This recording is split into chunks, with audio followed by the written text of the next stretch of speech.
RSI makes a frameless cabinet, and that is unique to the marketplace for a lot of reasons. Traditionally, face frame cabinets is what most people have been using in this country for years. In Europe, they usually use frameless cabinets though, where they don't have this part of the frame that's attached to the side of a box. That's an American-made type cabinet, traditional type cabinet. The advantage to a frameless cabinet is that since you don't have a face frame, you don't lose all the space for storage, where you've got the sides here and also the top bar here that gets in the way. When you put stuff in your drawer, you only have a small amount of space that you can put in there.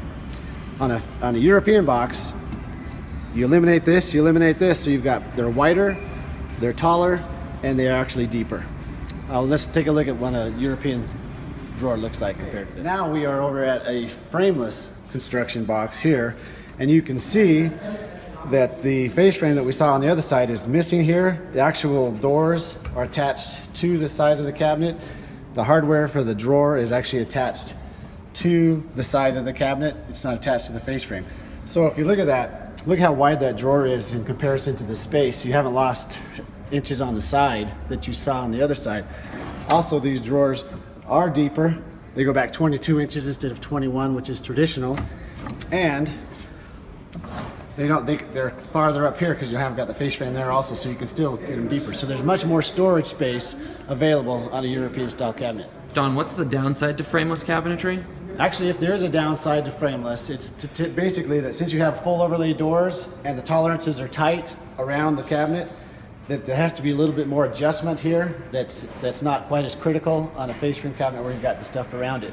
Also, when you're installing these, since these are solids on the sides, they have to be installed more carefully. In other words, they have to be level and plumb to the wall. And you would be able to do that by shimming them, where other traditional cabinets are a little bit more forgiving. But as long as you shim them and they're level and plumb and they're tight together, then they're going to be great. Got it. So the installer needs to do a little bit more door adjustment, and he also needs to be more careful leveling. Is that correct? That is correct. And if the installer doesn't do the leveling, are you going to have what looks like crooked door faces? Well, you could. The nice thing about this is if you come over here, you can see here, there's these adjustments here. These are actually routed so that you can loosen these and move this around so that you can get an exact adjustment on the drawers. On the doors, same thing. You've got this 6-way adjustable hinge here, where it's just a couple turns with a screwdriver, you can move it in and out and up and around. So the homeowner can do this adjustment after it's installed in case something wasn't installed plumb, is that right? Yes, they could. Okay, great. Let's talk materials, Don. What are these made out of? Okay, let's talk materials. The sides of the cabinets are actually a particle board box, and cabinets are made out of two types of materials, either plywood or a particle board box. In a frameless application, particle board actually works better because it is more exact. Plywood tends to move, and like we were talking before, they need to be completely square, level, and plumb. And so this is more true to that, so that's why these are made out of a heavy 5/8 particle board. The drawers are made out of a maple dovetail joinery, so it's the same as a nice fine furniture type of a drawer. The glides on this are heavy duty, and they are made with what they call a cushion close feature, so they don't slam. You see, you push that in, and at the last little bar, it just pulls it in very nicely. Yeah, so RSI offers that as as an option, but at Bath and Granite, we're selling everything soft close. Is that right? That's correct. What about the doors? Are the doors soft close? The doors are also soft close. There's a mechanism in these that make it so that if you slam them, they won't slam. Instead, they'll just pull in real nicely at the end. Great. All right, let me talk a moment about the type of doors that we use on the RSI cabinets. Majority of these are thermofoil doors. What a thermofoil is it's an MDF core, and it's got actually wrapped with it's a PVC type material that's got the grain structure in it, so it gives the look of a real wood, but it actually is a PVC, like I said. And the nice thing is it's rounded on the corners, so that when you do have it installed, it's a little more forgiving on the lines. On a slab door like this, there's nothing to look at except for the lines, and it's a little more forgiving in terms of how adjusted it is. If you use a square edge like a melamine door like we have here, it's less forgiving. When they're next to each other, this is softer and this is harsher. And also, this is a nicer thickness, 3/4 versus a 5/8, which is standard on a laminate type door.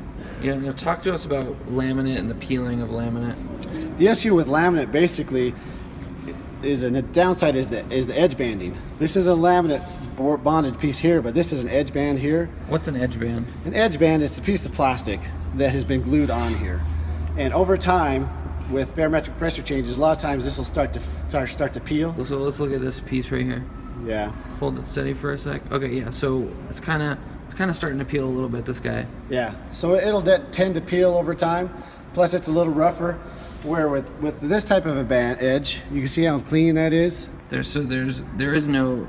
It doesn't end at the corner. It wraps all the way around. How do they do that? Do they heat it up? Yeah.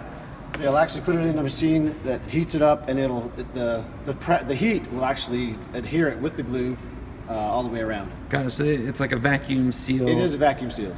And then they heat the PVC on, whereas with the edge banded, it's just glue. They take little strips and they glue it around the edge. Exactly. Got it. All right. So how does that compare to solid wood? Well, a thermofoil's actually got some advantages over a real wood door, mainly because it's quite a bit more durable. You know, if I was to take this door and it was get hit with something like this, it's going to ding up very, very quickly. However, it's quite durable on a thermofoil. The PVC is harder? Yes, it is harder. Doesn't scratch as easy? Doesn't scratch as easy. I mean, it can be scratched if you work at it, but it's more durable than a wood would be. Right. And the wood and the color will never change either. Wood tends to darken with age. The color of this will stay the same throughout the entirety of its life. Okay, and what about expansion, warping, all that kind of stuff? Yeah, since this is an MDF substrate core, there is no expansion, contraction. It'll stay stable. A wood door will not. It'll change with the barometric pressure changes. It'll expand and contract. And a lot of times, if you were to paint this door, for example, you'd always get a hairline crack on the joints because you got two pieces of wood coming together, and that they'll move with that change. Yeah, a lot of times customers will tell us, hey, I think there's a defect in my door, and we have to tell them that's just the way they are. That's just wood. Yeah. Yep.